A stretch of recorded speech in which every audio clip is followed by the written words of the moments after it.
Yo, what is up guys? It is Samool back again with another Epic 7 video for you guys today.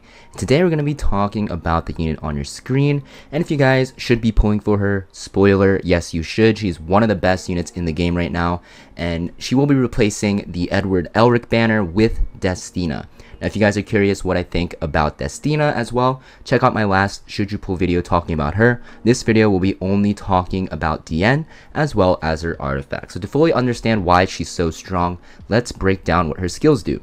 So with S3 guys, it is a AoE attack buff and critical hit resistance buff for 3 turns, and it will also CR push Diene by 50%. You can also soul burn this to actually reduce the cooldown on this by 2 turns, and you can also reduce the cooldown of your S2 as well. Now, if you actually Molagora this or skill enhance it, it will be a 4-turn cooldown with a 3-turn duration on the buffs. And since Diene cycles so fast, as you're going to see with her combat readiness pushes on herself and her team, you can pretty much always keep up this buff if Diene is faster than your team. So very, very powerful. Now we have our S2 guys, also a very insane skill. It is going to be an AoE dispel that will dispel 2 debuffs from everyone, and also will grant a barrier for 2 turns, and this barrier will increase with Diene's max HP. This is a very powerful skill guys, especially if you run her on her exclusive equipment that buffs this. This is just really annoying to deal with because of the fact that it cycles very quickly because of her CR push from her S3, and you're also going to see she will also get a CR push on her S2, and you can also get a CR push on her S1. So a lot of combat readiness everywhere for herself. Very annoying to deal with. This makes Diene super strong in PvP and very good in PvE because she can cycle very quickly and buff your team and shield them and dispel them, and also heal them if you run her on a certain artifact. Now we have her S1 guys. So this S1 is a single target attack that will increase her own CR by 10%, will go to 15% if you max this out at +5, and also this effect will double when Diene is buffed. So Diene will pretty much always be buffed, right? You have that S3, and then your S2, and you also have your teammates that will be able to buff her as well. So, 9 times out of 10, you're getting that double effect from this S1. Now, I was talking about her exclusive equipment, guys. You can get this from Hall Trials. This will make her very powerful. First off, the main stat, guys, is speed.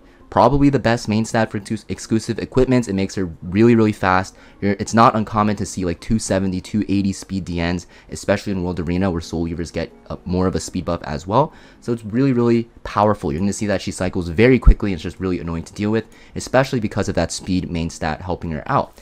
Now for the effects guys, you're going to have one for S1, which will increase CR of the ally with the highest attack by 5%, and you're going to see the effect is doubled when the caster has a buff again, so she'll CR push not only herself, but also an ally that has the highest attack. You're also going to see the S2 will also get buffed in 2 ways, not 2 ways, but there's 2 exclusive equipments to buff it. One is the barrier strength, and one is the CR push by 15%. Now honestly, if you're going to use her in PvE guys, I think the S1 exclusive equipment is very good, but I think the best one overall in most situations is going to be the Blessings of the Goddess, or S2, that will actually CR push your entire team. Very good in PvP while still being very good in PvE, and it's really good in PvP because you build her very fast. She can actually be an opener, right? And you get to choose between buffing your team or actually CR pushing your team, making her very versatile. Because of this reason, in PvP especially, she's extremely good as like a first pick because you can pick her with cleave, you can pick her against cleave, you can also pick her in standard team comps that run a protect the damage dealer type of style. Her worst exclusive equipment will be that barrier strength, 10%.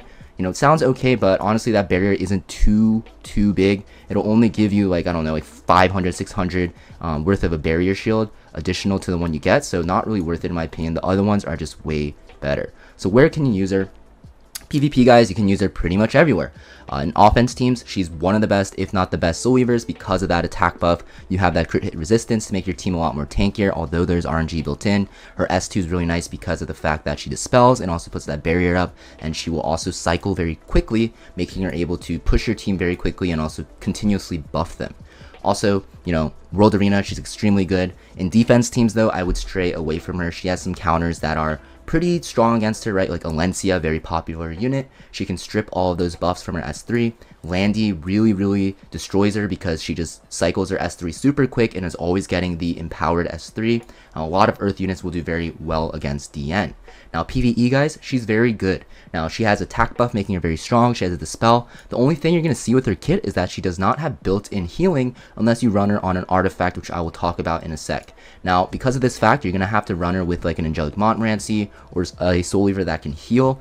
You don't want to pair her with Tamarin though, because for PvE, to be honest, Tamarin is just a better Diene. And since we are getting that selector ticket from the check-in event, you probably will pick Tamarin anyways. So, you know, if you're pulling for Diene, just keep in mind, you'll use her in PvE for a few days, but after you pull Tamarin or get Tamarin from the selector, you're probably going to use Tamarin instead of Diene because, you know, they both have attack buff and you don't really want to overlap rules.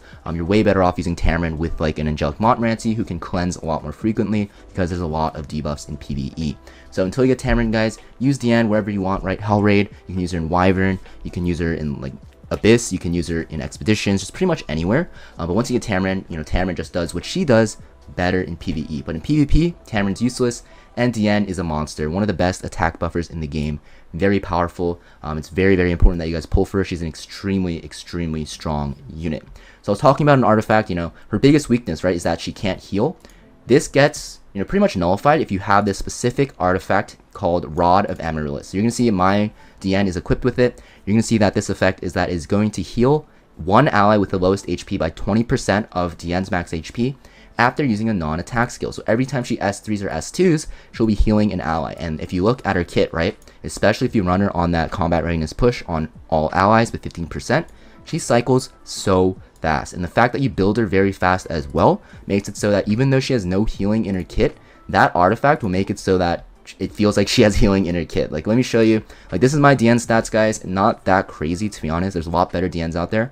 But I have 267 speed and 19k HP. So that means she'll cycle very fast and heal the team as well. And yeah, she does have more healing the faster you are. So that being said, you know, how do you want to build her? I'll show you her stats real quick, and then we're going to talk about her artifact. I have another video that breaks down her stats a lot more in depth. But for now, I'll show you guys, you know, these are the stats I'm running. I guess I just showed you what her stats were. But yeah, for skill enhances, right, you definitely want to max out her S2 and her S3 because it's very important that she has those utility skills maxed out. And for her S1, you're going to want to actually get this to +5. And I was waiting to friendship 10 so I don't have to spend Mola, and you're going to get that 15% combat readiness. So yeah, that's pretty much it for Diene, guys. Definitely pull her. PvP monster. Now let's talk about her artifact.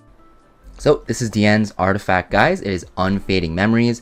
You're going to see that this is very similar to Rod of Amaryllis. It is going to heal all allies by 8% after using a non-attack skill.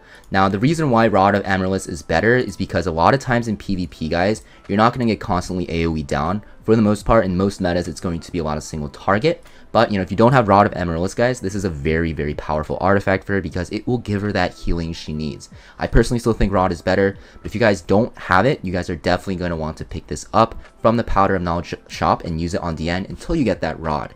Now, what if you already have Rod? Is this worth buying still?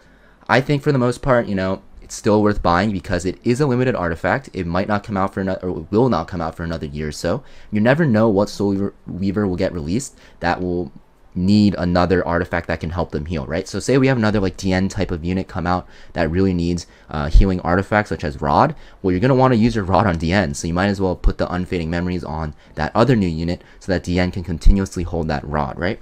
This artifact's not bad by any means. It's just that Soul Weaver artifacts in general are just very, very powerful. Still would recommend buying this though. Very decent option on Diene. And some people actually like using this over Rod. I just personally like Rod better, and I think the majority of the community actually thinks Rod's better as well. But this is still very good. Like you're going to see on the usage statistics here, Diene uses this a lot. Very good on Amomo as well. I kind of forgot about that. But yeah, Diene is pretty much going to be using this almost half the time out of every other unit that is in the game because it's very good. It allows her to heal.